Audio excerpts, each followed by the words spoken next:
சேனலை இது வரைக்கும் சப்ஸ்கிரைப் பண்ணாதவங்க சப்ஸ்கிரைப் பண்ணிக்கோங்க. மறக்காமல் அந்த பெல் ஐக்கானை கிளிக் பண்ணிக்கோங்க. Thank you. Hello friends, welcome to டக்கின்ஸ் ஃபேமிலி சேனல். நம்ம இன்றைக்கி என்ன பார்க்க போகிறோம்னா பலாப்பழம் ஐஸ்கிரீம் பார்க்க போகிறோம். அதுக்கு தேவையான பொருட்கள் என்னென்னு பார்க்கலாம். 5 பலாப்பழம் எடுத்துருக்கிறேன்.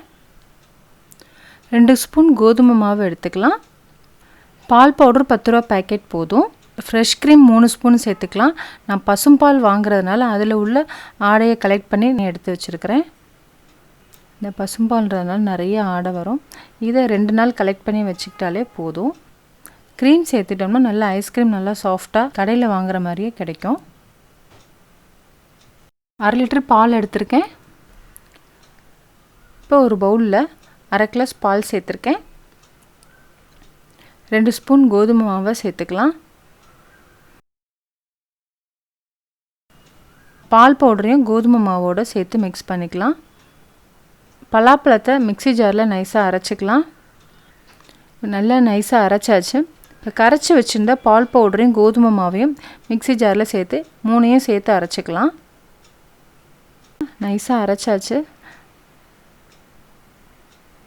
1/2 லிட்டர் பாலை நல்லா 1/4 லிட்டர் பாலை நல்லா வற்ற வச்சுருக்கேன். பலாப்பழம் கோதுமை மாவு மில்க் பவுடர் அரைச்சி வச்ச பேஸ்ட்டை பாலோடு சேர்த்துக்கலாம். நல்லா மிக்ஸ் பண்ணியாச்சு. இப்போ தேவையான அளவு நாட்டு சர்க்கரை சேர்த்துக்கலாம். டேஸ்ட்டு பார்த்திங்கன்னா நல்லா இனிப்பு வந்து திகட்டுற அளவுக்கு இனிப்பு இருக்கணும். அப்போ தான் ஐஸ்கிரீம் செட் பண்ணும்போது நமக்கு ஈக்குவலாக இனிப்பு கரெக்டாக இருக்கும். இனிப்பு கம்மியாக சேர்த்திங்கன்னா நம்ம செட் ஆகும்போது சுத்தமாக இனிப்பே இருக்காது. அதனால் கொஞ்சம் தூக்கலாகவே இனிப்பு சேர்த்துக்கலாம். இப்போ ஃப்ரெஷ் க்ரீம் சேர்த்துக்கலாம். குறைவான தீயில் 5 நிமிஷம் வச்சுக்கலாம். இப்போ இறக்கியாச்சு. நல்லா சூடாக இருக்குது. நல்லா சூடு ஆறுனதுக்கப்புறமா மிக்ஸி ஜாரில் சேர்த்து இன்னொரு தடவை நல்லா நைஸாக அரைச்சிக்கலாம். 1/2 மணி நேரம் கழித்து பார்ப்போம். நல்லா சூடு ஆறட்டும். சூடு ஆறிடுச்சு. மிக்ஸி ஜாரில் சேர்த்துக்கலாம். இப்போ மிக்ஸி ஜாரில் சேர்த்து நல்லா நைஸாக அரைச்சாச்சு. இப்போ எந்த கட்டி எதுவுமே இருக்காது. ஏர்டைட் பாக்ஸில் ஊற்றி வச்சாச்சு. ஃப்ரீசரில் செட் பண்ணி வச்சிடலாம். 8 ஹவர்ஸ் கழித்து பார்க்கலாம்.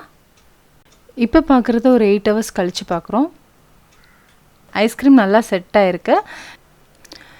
சம்மருக்கு நீங்களும் இதே மாதிரி பலாப்பழம் வச்சு ஐஸ்கிரீம் வீட்டிலே செஞ்சு பாருங்கள். ரொம்ப டேஸ்ட் நல்லாயிருக்கும். பொதுவாக குழந்தைகளுக்கு இந்த ஐஸ்கிரீம் ரொம்ப பிடிக்கும்.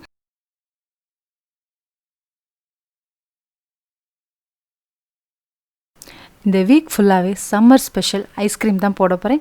நாளைக்கு ரொம்ப டேஸ்டான கோகோனட் ஐஸ்கிரீம் போட போகிறேன். மறக்காமல் பாருங்கள்.